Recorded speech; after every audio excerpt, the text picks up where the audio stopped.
मार्गशीर्ष अमावस्या की कथा। मार्गशीर्ष माह का पुराणों में बहुत महत्व बताया गया है। इसमें भी एकादशी, पूर्णिमा और अमावस्या का खास महत्व है। मार्गशीर्ष माह की अमावस्या को अगहन अमावस्या भी कहते हैं। इस दिन पितरों की शांति के लिए तर्पण, स्नान, दान धर्म आदि कार्य किए जाने का महत्व है। इस दिन किए जाने वाले पितरों का तर्पण करने से पितरों को शांति मिलती है। इस दिन व्रत रखने से सभी तरह के संकटों का अंत होता है और जीवन में सुख समृद्धि आती है। यदि आप व्रत नहीं रख रहे हैं तो पेड़ या पौधे में जल अर्पित करें। मार्गशीर्ष अमावस्या पर देवी लक्ष्मी का पूजन करना भी बहुत शुभ माना जाता है। तो मित्रों, आइए सुनते हैं मार्गशीर्ष मास यानी अगहन मास की अमावस्या की संपूर्ण व्रत कथा। एक समय की बात है, एक बहुत छोटा सा गांव था। उस गांव में एक प्रतापी, दानी, दयालु, तेजस्वी राजा रहता था। वह राजा अपनी प्रजा का पालन अपने पुत्र के समान ही करता था। उस राज्य पर कभी अकाल नहीं पड़ा, कभी किसी महामारी का प्रकोप नहीं हुआ, आम जन को कोई दुख नहीं देखना पड़ा। राजा आए दिन अपनी प्रजा की खुशहाली के लिए यज्ञ, हवन, भंडारे करवाता रहता था। आए दिन ब्राह्मणों, योग्य पंडितों, साधु महात्माओं को अन्न, वस्त्र, रुपया का दान किया करता था। गरीबों और निस्सहाय को रोज अन्न वस्त्र दान में देता था। उस राजा की एक अति रूपवती, गुणवती, सौभाग्यवती रानी थी।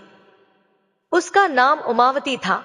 रानी प्रजा की और राजा की सुख समृद्धि और खुशहाली के लिए हर अमावस्या का व्रत करती थी। बड़, पीपल और आंकड़े की पेड़ की पूजा करती थी। सभी राजाओं का शौक घुड़सवारी, तीरंदाजी और अस्त्र शस्त्र चलाना, नृत्य गाना देखने का होता है। वैसे ही उस राजा का भी एक शौक था, उसे शिकार खेलना बड़ा पसंद था। फिर एक दिन राजा शिकार खेलने अकेले ही वन में घोड़े पर सवार होकर चला गया। तब राजा ने घने वन में देखा कि एक काली नागिन एक साधारण सांप के साथ अठेलियां कर रही थी और मिलन का प्रयास कर रही थी। जब राजा ने देखा तो राजा को महान आश्चर्य हुआ। राजा ने मन ही मन सोचा कि मैंने मनुष्यों की नियत बदलते देखी है, लेकिन आज इस नागिन ने भी अपना संतुलन खो दिया, जो यह एक साधारण सर्प के साथ मिलन का प्रयास कर रही है। तब राजा ने घोड़े से उतरकर एक लकड़ी की मदद से काली नागिन और सर्प का मिलन होने से छुड़वा दिया। उसके बाद राजा घोड़े पर सवार होकर वन में चला गया। काली नागिन का सर्प के साथ मिलन होने ही वाला था कि राजा ने छुड़वा दिया। इससे काली नागिन क्रोधित हो गई। काली नागिन को राजा से बदला लेना था, तो वह नाराज होकर बिल में चली गई। उधर राजा का शिकार खेलने में मन नहीं लग रहा था। वह वापस महल में पहुंच गया। उस दिन रानी का अमावस्या का व्रत था। रानी अपनी सखियों के साथ कथा कहानियां सुन रही थी और पूजा कर रही थी। जैसे ही राजा शिकार से जल्दी आ गए तो रानी ने राजा से कहा, हे स्वामी, आज आप शिकार से जल्दी कैसे आ गए? आपकी तबीयत तो ठीक है? तो राजा ने कहा, हे प्रिय, मैं थोड़ा आराम करना चाहता हूं। तो रानी बोली, ठीक है महाराज, आप आराम करिए, तब तक मैं दासियों के साथ बड़, पीपल और आंकड़े के पेड़ की पूजा करके आती हूं। तब रानी अपनी दासियों और सखियों के साथ गांव में बड़, पीपल और आंकड़े के पेड़ की पूजा करने चली गई। जिस पीपल के पेड़ की रानी पूजा कर रही थी, उस पेड़ के बिल में एक काला नाग सो रहा था। रानी ने अपनी सखियों के साथ बड़, पीपल और आंकड़े के पेड़ की पूजा की। दूध, दही और जल से पीपल के पेड़ को सींचा, रोली का तिलक लगाया, लाल धागा बांधी, चावल चिपकाई, दीपक जलाया, मीठे पुए, गुड़ और आटे के हलवे का भोग लगाया। पेड़ की 7 परिक्रमा की और भगवान से अमर सुहाग का आशीर्वाद मांगा। साथ ही प्रजा की खुशहाली की कामना की। पेड़ के कोटर में काला नाग पड़ा यह सब देख रहा था। तब उस नाग को रानी को देखते ही खुद की नागिन की याद आई। नाग ने मन ही मन सोचा कि यह रानी कितनी भली औरत है, इसने खुद के लिए कुछ नहीं मांगा, इसने अपने पति और प्रजा की भलाई के लिए व्रत रखा और पूजन किया। जैसे यह रानी है, मेरी नागिन भी ऐसी ही है, वह हमेशा मेरे ही लिए सोचती है। रानी पूजा करके जाने लगी तो उसने काले नाग को देखा। तभी उसने दासी को भेजकर काले नाग के लिए दूध और मिठाई मंगवाई। दासी भागी भागी महल में से दूध और बर्फी लेकर आई। फिर रानी ने काले नाग को दूध पिलाया, बर्फी खिलाई और पूजा करी। उसके बाद रानी अपनी दासी और सखियों के साथ महल में आ गई। उधर वह काला नाग भी अपनी नागिन के पास पहुंचा। नाग ने देखा कि नागिन क्रोधित होकर बैठी है। नाग ने नागिन से उसकी नाराजगी का कारण पूछा तो नागिन ने झूठी कहानी नाग को सुनाई कि हे सर्प देवता, आप इस नगर के राजा को डस करके आइए। आज उसने बेवजह ही मुझे लकड़ी से बहुत मारा। आज मेरा सारा अंग दर्द कर रहा है। जब तक आप उस राजा को नहीं डसेंगे तब तक मैं अन्न जल ग्रहण नहीं करूंगी। नाग ने नागिन से पूछा कि अरे नागिन, राजा ने ऐसा क्यों किया? राजा ने बेवजह तुझे क्यों मारा? तो नागिन झूठ बोलते हुए बोली, हे सर्प देवता, मैं अपने बिल में चुपचाप सो रही थी। उस राजा ने बेवजह ही मुझे लकड़ी से बहुत मारा। यह सुनते ही काले नाग को क्रोध आ गया। उसने अपनी नागिन से कहा, हे नागिन, आज मैं उस राजा को मारकर उसका खून पी जाऊंगा। वह नाग सूंघता हुआ राजा के महल में पहुंच गया। तब तक शाम हो चुकी थी। रानी ने अमावस्या का व्रत अभी तक नहीं खोला था, क्योंकि वह राजा को भोजन कराने के बाद ही व्रत खोलती थी। तब रानी ने संध्या उपासना की, तुलसी के पौधे में दिया बाती किया। उसके बाद रानी राजा से बोली, हे स्वामी, आइए भोजन कर लीजिए। तब राजा भोजन खाने बैठा। तभी वह काला नाग वहां आ गया। उसने राजा रानी को भोजन करते हुए देखा तो वह सोचने लगा कि पहले मैं इस राजा को भोजन कर लेने देता हूं, उसके बाद मैं इसको डस लूंगा। तब वह काला नाग परिंदे में कुंडली मारकर बैठ गया।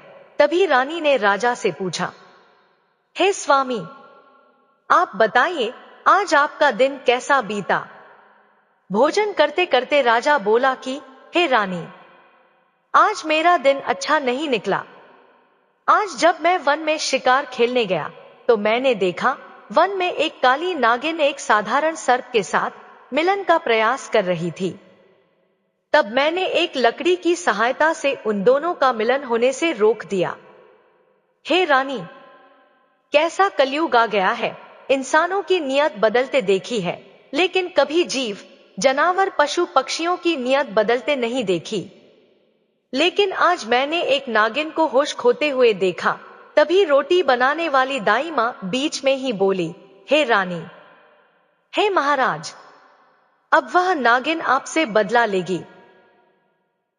तब रानी बोली कि नहीं दासी, मेरे सुहाग का कोई बाल भी बाका नहीं कर सकता है। मैं हर अमावस्या का व्रत करती हूं, बड़ पीपल और आंकड़े के पेड़ की पूजा करती हूं। मेरे पति की रक्षा तो भगवान महादेव स्वयं कर रहे हैं। तभी परिंदे में कुंडली मारकर बैठा सर्प यह सब कुछ सुन रहा था। उसने मन ही मन सोचा कि अगर आज मैं इस राजा को डस लेता तो घोर अनर्थ हो जाता। यह राजा और रानी तो भले इंसान निकले, मेरी ही नागिन कपटी और धूर्त है। और यह रानी तो वही है जिसने आज मुझे दूध पिलाया और मिठाई खिलाई और मेरी पूजा की। तभी नाग वहां से अंतर्ध्यान हो गया और नागिन के पास पहुंच गया। नागिन ने जैसे ही अपने नाग को आता हुआ देखा तो वह उसे चाटने के लिए उसके पास आई। जैसे ही नागिन नाग को चाटने लगी तो नाग ने क्रोधित होकर फुंकार भरी तो नागिन 12 हाथ पीछे सरक कर चली गई। तब नाग ने नागिन से कहा कि अरे दुष्ट, कुलटा कपटी, तूने मुझे झूठी कहानी सुनाई। उस राजा ने अगर तुझे मार भी दिया होता तो धरती से पाप कम हो जाता। हे दुष्टा, मैं तुझे पिशाच होने का श्राप देता हूं, जा तू पिशाच बन जा। अरे वे राजा रानी तो भले इंसान थे, राजा रानी जैसे भले इंसान इस धरती पर है, तभी यह दुनिया कायम है। अगर तेरे जैसे 2-4 और हो जाते तो यह दुनिया ही नष्ट हो जाती। ऐसा कहकर काला नाग वहां से अंतर्ध्यान हो गया। हे अमावस्या के देवता, जैसे आपने रानी को अमावस्या के व्रत का फल दिया और उसे अमर सुहाग का आशीर्वाद दिया, वैसे ही सबको देना। मित्रों, अब आइए सुनते हैं अगहन अमावस्या की दूसरी कथा। प्राचीन काल की बात है, एक नदी के किनारे एक बहुत ही रमणीय गांव बसा हुआ था। उस गांव में एक साहूकार का परिवार भी रहता था। साहूकार को 7 बेटे और 7 बहुओं के साथ एक बेटी भी थी। साहूकार के घर रोज एक संत आता था, जिसे साहूकार की बहू भिक्षा देती थी। उस संत को जब साहूकार की बेटी भिक्षा देने आती तो वह उससे भिक्षा नहीं लेता था और कहता कि तेरे भाग्य में सुहाग की जगह दुहाग लिखा है। लड़की को उस संत की यह बात बहुत बुरी लगती और एक दिन वह अपनी माँ से रोते रोते जोगी की बात बताती है।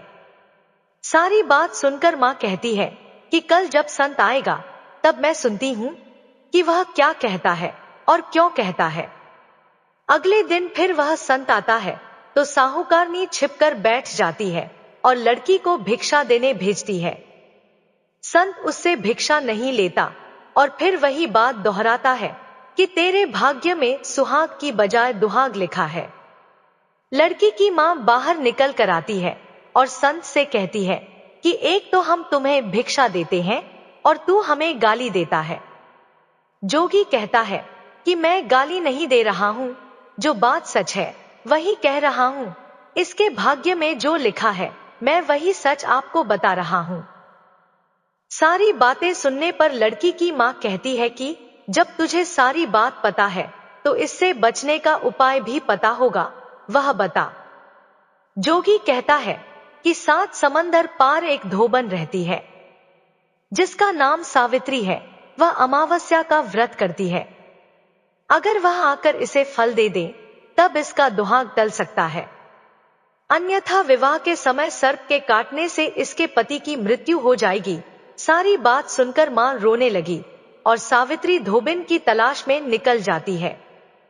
चलते चलते रास्ते में तेज धूप पड़ रही थी, जिससे बचने के लिए वह एक पीपल के वृक्ष के नीचे बैठ गई। उसी वृक्ष पर एक गरुड़ के बच्चे अपने घोंसले में थे। एक सांप आया और गरुड़ के बच्चों को खाने के लिए लपका, लेकिन साहूकारनी ने उस सांप को मारकर बच्चों की रक्षा की। कुछ देर बाद गरुड़ आई और सब जगह खून देखकर साहूकारनी को चोट से मारने लगी।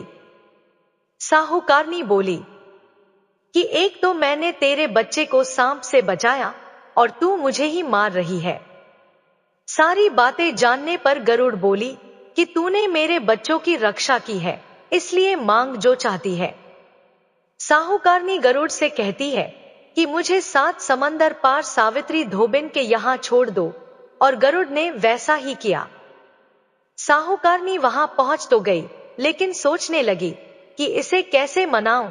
सावित्री धोबिन की भी 7 बहुएं थी, लेकिन घर के काम को करने के लिए सदा आपस में ही लड़ती झगड़ती रहती थी। रात को जब सब सो जाते तो ब्राह्मणी साहूकारनी के घर जाती है और चुपके से सारा काम करके उजाला होने से पहले चली भी जाती है। सारी बहुएं आपस में यही सोचती है कि कौन सी बहू है जो सारा काम कर देती है, लेकिन एक दूसरे से पूछने की हिम्मत किसी की भी नहीं होती। एक दिन सावित्री धोबिन ने भी सोचा कि आजकल बहुएं लड़ती भी नहीं हैं और काम भी सारा हो जाता है। सावित्री धोबिन ने सारी बहू को बुलाया और पूछा कि आजकल तुम लड़ती भी नहीं हो और घर का सारा काम भी हो जाता है। सावित्री धोबिन ने अपनी बहू से पूछा, घर का सारा काम कौन करता है?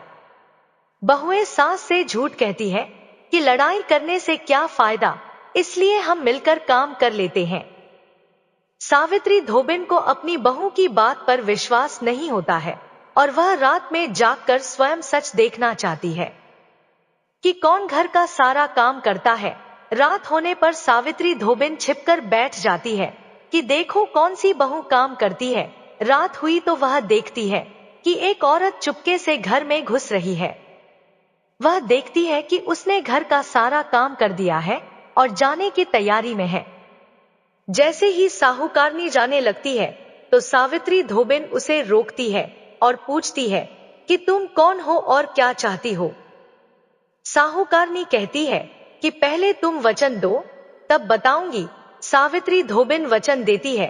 तब साहूकारनी कहती है कि मेरी बेटी के भाग्य में दुहाग लिखा है, लेकिन तुम अमावस्या का व्रत करती हो तो मेरे साथ चलकर उसे सुहाग दे दो।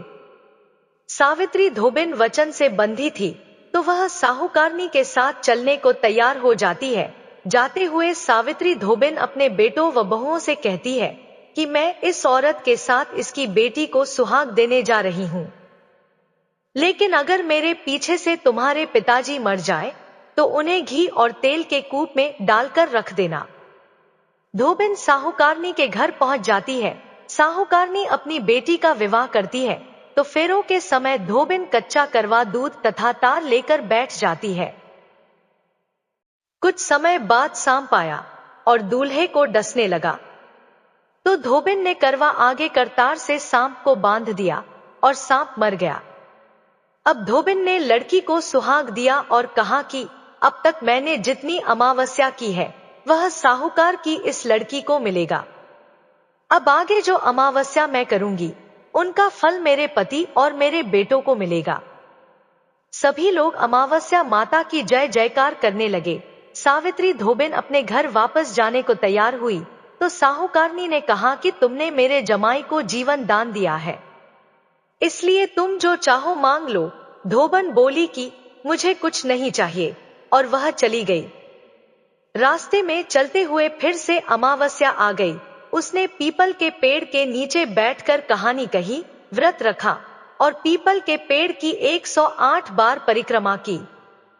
पीपल के पेड़ की पूजा के बाद वह घर जाती है तो देखती है कि उसका पति मरा पड़ा है। अब रास्ते में जो अमावस्या उसने की थी उसका फल अपने पति को दे दिया, जिसके प्रभाव से वह पुनः जीवित हो गया। सब कहने लगे कि तूने ऐसा क्या किया जो तेरा पति जिंदा हो गया। वह कहती है कि मैंने तो ऐसा कुछ नहीं किया है, बस रास्ते में अमावस्या तिथि आ गई थी जिसका मैंने व्रत किया। कहानी कही और पीपल के वृक्ष की 108 बार परिक्रमा की। अब सारी नगरी में ढिंडोरा पिटवा दिया गया कि हर कोई अमावस्या का व्रत करेगा, पूजा करेगा, कहानी कहेगा और पीपल के वृक्ष की 108 बार परिक्रमा करेगा। उस भगवान की कृपा हमेशा बनी रहेगी। हे अमावस्या माता, जैसा आपने साहूकार की बेटी का सुहाग दिया वैसे ही सबको देना। मित्रों, अब आइए सुनते हैं मार्गशीर्ष अमावस्या व्रत की अंतिम कथा। एक गांव में सास और बहू अकेले रहते थे और उनका बेटा विदेश में कमाने के लिए गया हुआ था। सास और बहू बहुत प्रेम से रहते थे, दोनों एक दूसरे की देखभाल भी करते थे। एक दिन बहू ने खाना नहीं खाया, तब सास बहू से पूछने लगी कि बेटी, आज तुमने खाना क्यों नहीं खाया? तब बहू कहने लगी, सासू माँ, आज मेरा अमावस माता का व्रत है, इसीलिए मैंने खाना नहीं खाया। तब सास ने कहा, बहू यह व्रत क्या होता है और इस व्रत को करने से क्या फल मिलता है, मुझे भी समझाओ। तब बहू कहने लगी, सासू माँ, अमावस माता का व्रत करने से बहुत पुण्य मिलता है, घर में अन्न धन भरा रहता है, सुख शांति बनी रहती है और अटल सुहाग मिलता है तथा पुत्र की प्राप्ति होती है। इसी तरह से 3 पनौती अमावस माता का व्रत भी रखा जाता है।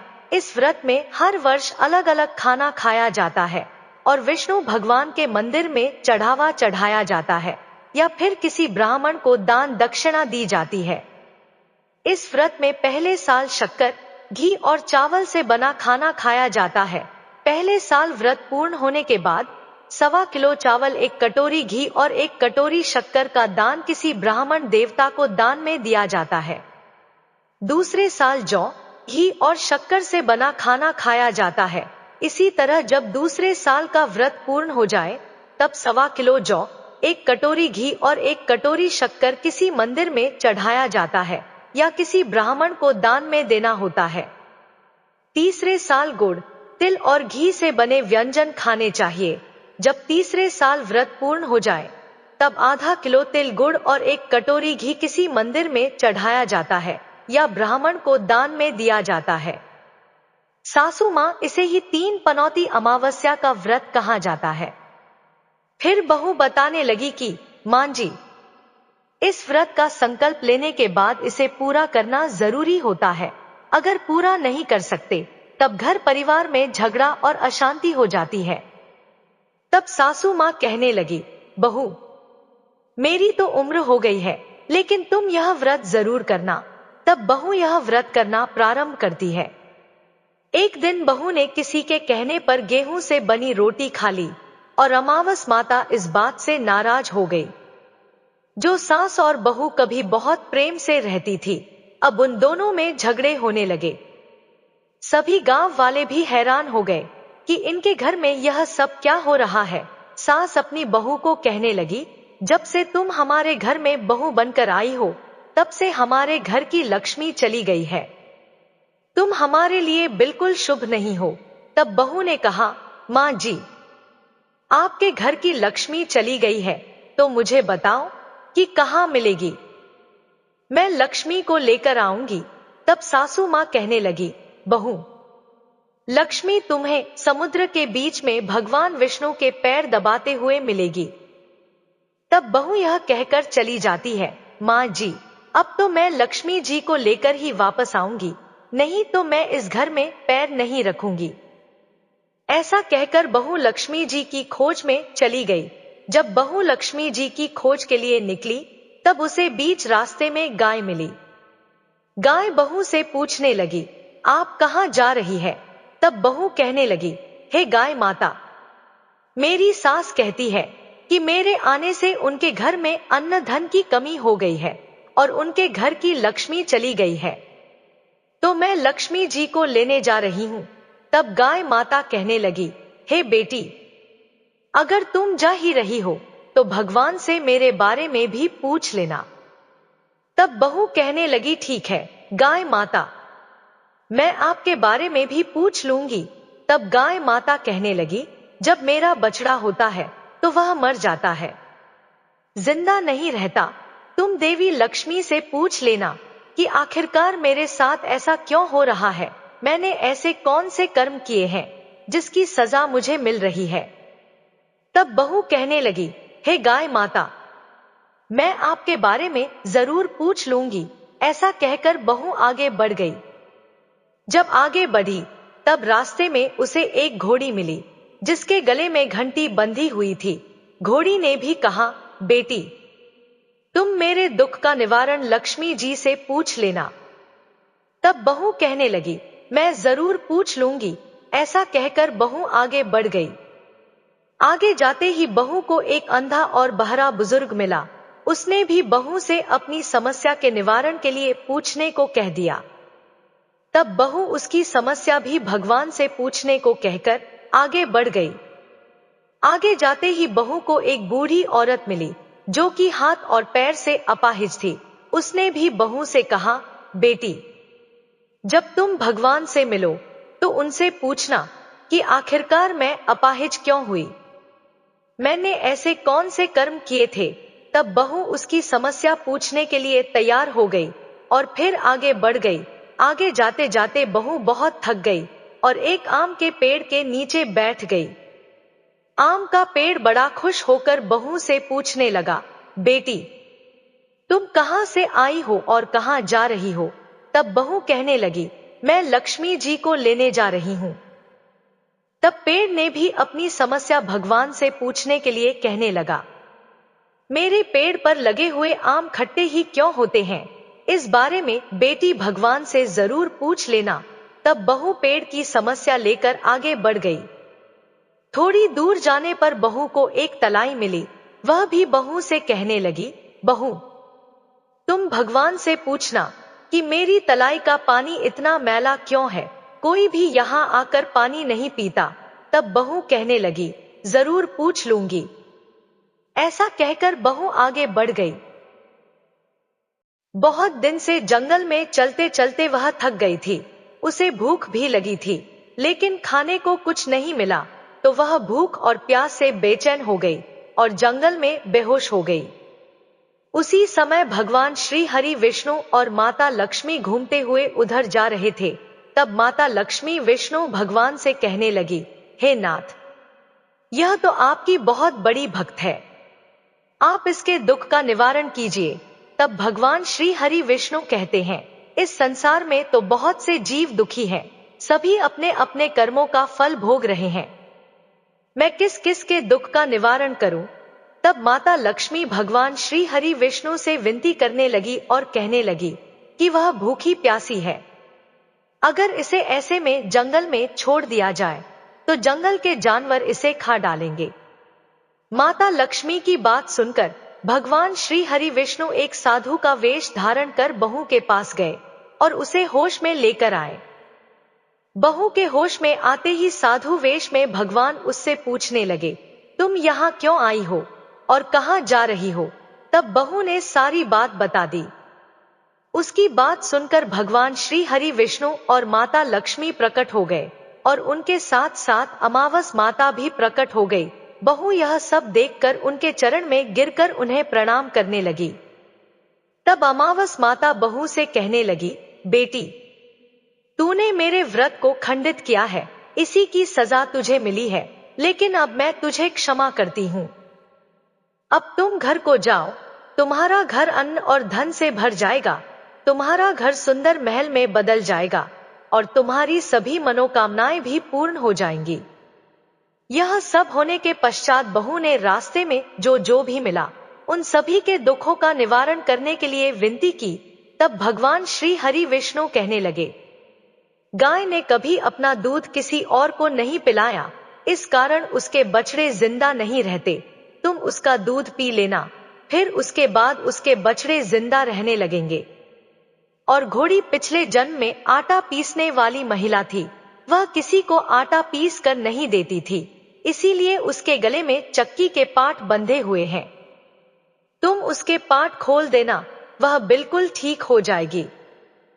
और वह बुजुर्ग कभी भगवान के मंदिर नहीं गया, ना ही कभी उसने भगवान के भजन सुने, तुम उसे ले जाकर मंदिर में दर्शन करवा देना, इससे वह ठीक हो जाएगा। अपाहिज महिला ने कभी अपनी जवानी में दान पुण्य नहीं किया, इसलिए उसकी यह सजा मिली है, तुम उससे कुछ भी दान करवा देना तो उसकी विकलांगता दूर हो जाएगी।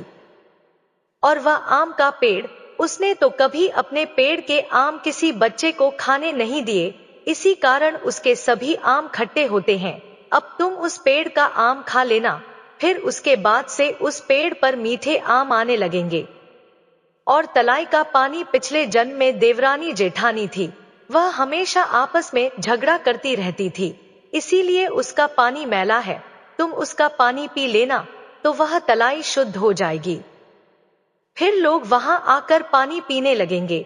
इस प्रकार बहू ने भगवान श्री हरि विष्णु, माता लक्ष्मी और अमावस माता को प्रणाम किया, उन्हें धन्यवाद किया और अपने घर लौटने के लिए तैयार हो गई। रास्ते में उसे जो जो भी मिला उनकी सभी समस्या भगवान के कहे अनुसार वह दूर करती चली गई। सभी ने उसे भर भर कर आशीर्वाद दिया। घर पहुंचते ही उसका टूटा फूटा घर एक सुंदर महल में बदल गया। उसके घर में अन्न और धन के भंडार भर गए। अब बहू ने सासू माँ से कहा, सासू माँ, आपने तो सच में कहा था कि मैं आपके लिए शुभ नहीं हूँ, मेरे जाने से ही आपके घर में लक्ष्मी आई है, अब आप यहाँ रहे, मैं मरने जा रही हूँ। तब सांस ने कहा, बेटी, यह सब तुम्हारे अमावस माता के व्रत करने का फल ही हमें मिला है, तुम यहीं पर रहो, अब तुम यहाँ से कहीं नहीं जाओगी। इस प्रकार सास और बहू खुशी खुशी रहने लगे। और फिर एक दिन सास का बेटा भी विदेश से वापस लौट आया। घर में जब उसने खूब धन दौलत और धन के भंडार देखे, तब उसकी माँ ने सारी बात अपने बेटे को बता दी। इस प्रकार वह लोग खुशी खुशी रहने लगे और तीनों मिलकर अमावस माता के व्रत रखने लगे। बोलिए अमावस माता की जय। हे अमावस माता, इस कथा को कहने, सुनने और हुंकारा भरने वाले सभी भक्तों के घर में धन धान्य के भंडार भरना, सभी की रक्षा करना। तो मित्रों, उम्मीद करती हूँ आप लोगों को कथा अच्छी लगी होगी। वीडियो अच्छी लगी हो तो लाइक शेयर करें और हमारे चैनल को सब्सक्राइब करें। धन्यवाद।